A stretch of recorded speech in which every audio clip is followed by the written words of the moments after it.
It's talking about how they can be unity in this world. Just like we see, there was an astronaut, Indian astronaut, and she regularly goes to the space through NASA. And every time she says from there when I see the earth, it just looks without any so-called boundaries that we have created. Living here, we are very conscious there is China, our enemy, there is Pakistan, our enemy. We are very conscious of that like that. But from the space, you see is one earth. And within that, actually it's just a small dust in the huge cosmic space. It's not even a piece of dust so small, practically invisible in this cosmos. Within that, people living around have so many ambitions, goals, and people fight. And they fight individual to individual, family to family, then state to state, and then nation to nation. And they fight. The business is fight. So how we can bring a unity?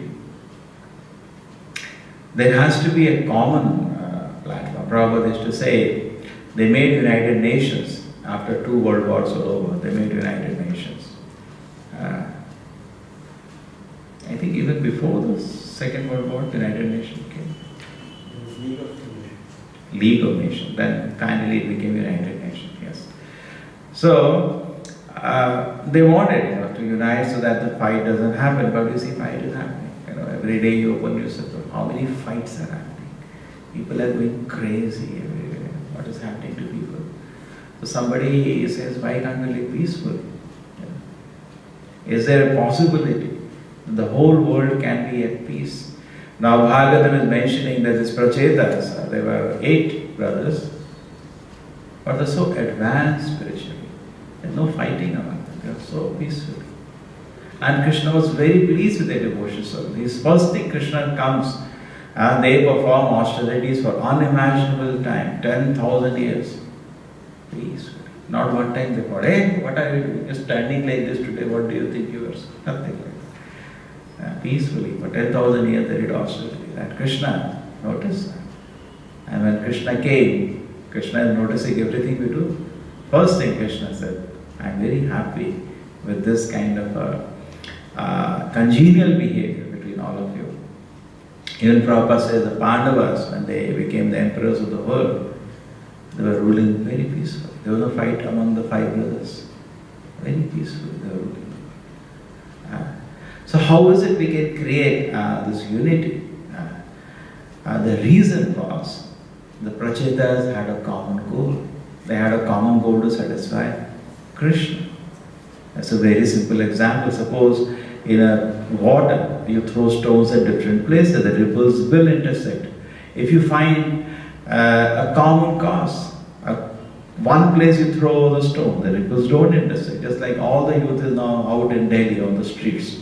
They feel that the people who cause so much pain to that girl, they should be punished. They got a common goal, all are together. Generally very difficult to get a goal. This is the common goal. But can we get a goal that the whole world can be united? Whole universe can be united. Not every living entity can be united. Is there a goal like that?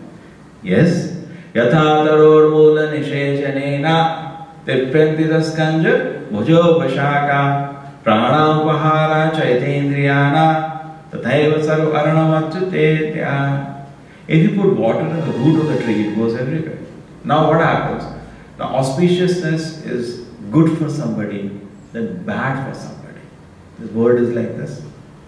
If something is just like India now buys from Russia, they have made some billions of dollars of they can't manufacture anything in India, including boots, including shoes. India is the largest exporter. They have big industries, they produce practically nothing. Somebody was joking, give us shoes they can make. That also empty. Anyway, so now in India buys so many weapons of billions of dollars. It is bad for Pakistan. So something is good for one person, it is bad for another person. That's the problem. Two people are having plot, they are living next to each other. Now this person extends his boundary. It is good for him, he got few extra square feet. It's bad for the other person. Correct? This world is like that. If something is good for one person, it becomes bad for another person. Is there something which is all auspicious? On that, everybody can be united because it doesn't harm me. In this world, material things are like that. If I get it, then you lose it. Correct? In everything it is like that. If I get it, you lose. But Krishna is not like that. Prabhupada used to say, whole world can say, my Krishna, my Krishna, my Krishna, my Krishna. Yes, Krishna is available to everybody. Now if some girl is there, you say my wife. Another person cannot say it is my wife. You will go and slap it. What? My wife. It's my wife, not your wife. But Krishna, you can say my Krishna. You can also say my Krishna, my dear Krishna. Everybody can say my dear Krishna. Yes? So how is it possible? Yes, because spiritual domain, these things don't come. So it is like if you put water in the root of the tree, it goes everywhere. If you put food in the stomach, the energy goes everywhere. So similarly, when Krishna is served, being the foundation, being the root of the manifestation, being the central cause of everything, when Krishna, Supreme Personality, is served, everything is accommodated. Therefore, Prabhupada used to say, United Nations will never find peace unless they first agree to whom the earth belongs. I take some few square feet of land which it belongs to me, and I am the enjoyer of this property. That's why even the legal document says he can enjoy this property. It is his. He can enjoy it. So that the very, I don't know how this term is, enjoy it. It is not yours, sir, it is God's. Even legal document should be, he has a right to use this property, but it does not belong to him. It belongs to God. Just like all the property belongs to king or the government. It can take away if it wants. It takes away sometimes, people fight. So what we have to understand, everything belongs to Krishna. On behalf of Krishna, we can use it. Just like this mic. It is generally used by people for their own enjoyment. Now anyway this fellow has been made. Actually not need. But anyway it has been made. Let us use it. It is not that previous ages when the so-called mics and cameras are not there, people are not, there were more Krishna conscious. Because people don't know how to use these things. But anyway, if it is there, use it. Use it to glorify Krishna. Dadami buddhi yogam tam. Every intelligence comes from Krishna. Every intelligence. Material or whatever comes from Krishna. Mata smriti jnanam. Apohanam cha, Krishna is sitting in the heart of every living entity and he gives the knowledge. So it has been created from the knowledge from Krishna. The materials to make it also have come from Krishna. So it belongs to Krishna.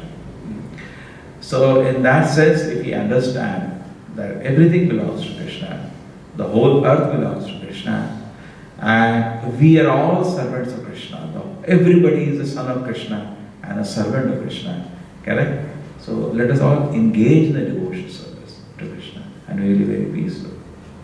There is no disagreement. Prabhupada says even if there is a disagreement, if there is to service to Krishna, that is spiritual. That is not material. There can be in that no character attacking, there can be no in that abusing each other, no way. That doesn't happen. In the spiritual world also, there are different teams of service to Krishna. Even gopis are various teams. And in one set of gopis, they make beautiful garlands for Krishna and they offer to Krishna. Other watches. Prabhupada says, no envy. They become enthused. Okay, we'll do better than this. And that is in that way. There is, but there is no rivalry. There is no envy. In the material world, what happens? There may be a difference of opinion, but that is material. And it is, I am up, you are down. Correct? But in the spiritual world, that is not there. Hey, they offered a garland, but that was too thin. And we should offer Krishna that way. Do it. Do it. What is there in it? And therefore, Prabhupada says, in some places says, let that be your. He talks about different spiritual teachers teaching it. He said, let that be your uniqueness in that way. Somebody, overall, his desire should be to please Krishna and Srila Prabhupada. After that, if there is some difference, in this way he wants to serve, when there is 100% honesty, basically he wants to serve Krishna, then where is the question of disagreement? Where is the question of, saying he is mad, It's 100% transparent, no? He wants to serve, he wants to please Krishna. Take it. Let that be the uniqueness of that person. He wants to do it in that way. That's fine. So this is needed actually. This large-heartedness is needed. Prabhupada says that this is not there. The only thing we do is that we find fault with another person unnecessarily. He thinks this is good. That means you are in material consciousness. Prabhupada gives another nice example. He says in the spiritual world, sometimes the bees, they go very near to Krishna's lotus feet. Now everybody cannot go. The bees can go.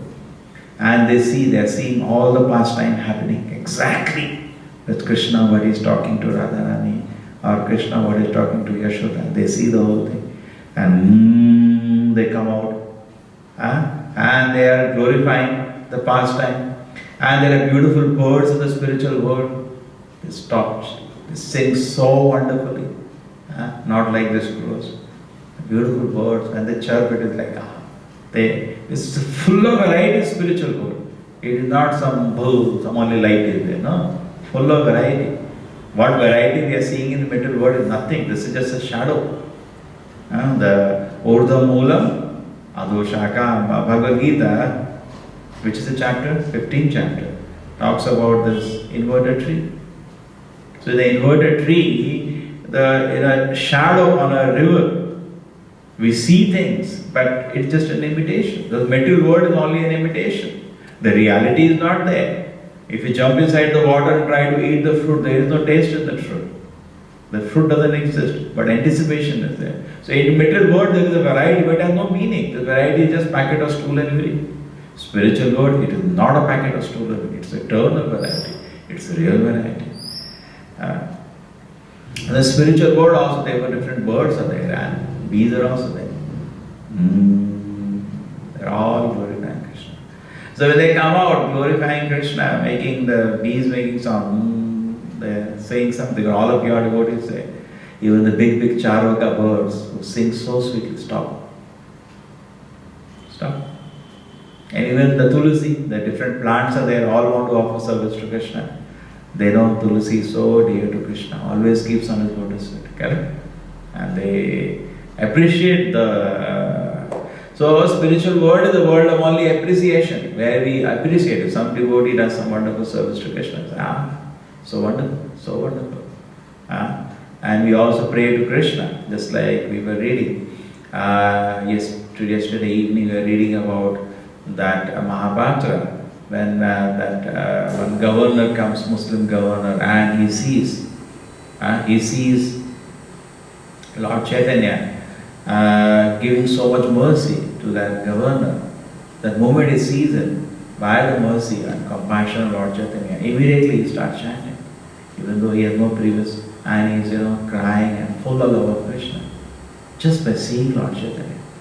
So he goes and begs, my Lord, even give mercy to me. The same way Bhaktivinoda Thakur says in his humility, that everybody got your mercy, but even Jagai Madai got mercy, but I am here only. So that is how devotees feel. They feel only devotees' business is to glorify the Lord and His devotees. And that is the life dedicated for. Their life is not dedicated for deriding, abusing anybody. That is not their life. Life is dedicated to glorify Krishna and appreciate the service of devotees to Krishna. That is the focus there. So there is just no case of disunity possible. Now where we see some Jagannatha temple and the Pandas fought and they had to go to hospital. The Lord is not in the center, something else in the center. How can this be appreciable at all? Not only here, in every religion.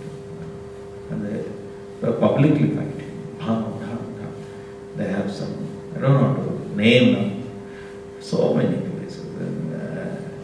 Israel, they have a place, where supposed to be the original place, and all different sects come, and thapa, they fight. Physical. And after that, doctors have to enter to take them to hospital. That means God is not in the center. If you are fighting, okay, that's the uniqueness of the person he wants to serve. First, see whether there is 100% genuineness he wants to serve Guru Krishna, following their orders and directions. Yes? Then there is only appreciation. That is one way he wants to do. But he is not disobeying. But disobedience is there, that's a separate issue. That should not be there. Because everybody is engaged in Krishna's service. And Prabhupada used to say, there was one secretary of Srila Prabhupada, Tamal Krishna Maharaj, so they asked him, what is the best thing you remember? And he remembered something very nicely. He said, Srila Prabhupada, he used to see anybody, even slightest of desire to serve Krishna in him. Because he had come for one target. Acharya is what? One target. To encourage people to serve Krishna. That's all, nothing else. So he used to see in the slightest of desire to serve Krishna in somebody, he used to be so happy. And he used to encourage them. And slightest, even little eagerness, somewhere he can offer some service to Krishna. Just like Prabhupada was in America in the garden and he's singing, and playing some small dugdugi, and there are so many youngsters, thousands of them, they're also participating, and some of them brought their own, drums and all to join in that thing, and Prabhupada encourage everybody. Even some, consciously, unconsciously, somehow if somebody can offer service to Krishna, devotee is very, very pleased and he encourages them. So this atmosphere is called a Vaikuntha atmosphere, which is very pleasing to Krishna. Srila Prabhupada ki, Srimad Bhagavatam ki.